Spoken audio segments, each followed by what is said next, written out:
ଦାର୍ଶନିକ ଜଣକ ପଚାରିଲେ, ଆମର ଅସ୍ତିତ୍ୱ କ'ଣ? ଏହି ଜୀବନର ଉଦ୍ଦେଶ୍ୟ କ'ଣ?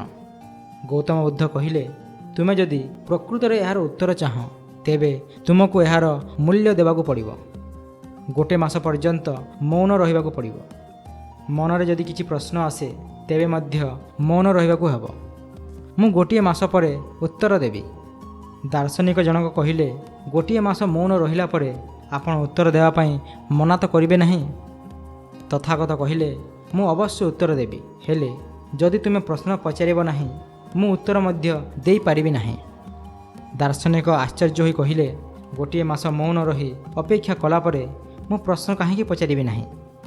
ଏସବୁ କଥା ପାଖରେ ବସିଥିବା ଜଣେ ବ୍ୟକ୍ତି ଶୁଣୁଥିଲେ ଏବଂ ସେ ହସି କହିଲେ, ମୋତେ ସେହି ଦିନ କଥା ମନେ ପଡ଼ୁଛି, ଯେବେ ମୁଁ ମଧ୍ୟ ପ୍ରଶ୍ନ ପଚାରିବା ପାଇଁ ଆସିଥିଲି, ପରନ୍ତୁ ଗୋଟିଏ ମାସ ପରେ ପ୍ରଶ୍ନ ସହ ମୁଁ ସେହି ମୌନତାରେ ଥିବା ଶାନ୍ତିରେ ରହିଗଲି, ଯେଉଁ ଶାନ୍ତିକୁ ପ୍ରଶ୍ନ ଏବଂ ଉତ୍ତର ଉଭୟ ଛୁଇଁ ପାରନ୍ତି ନାହିଁ।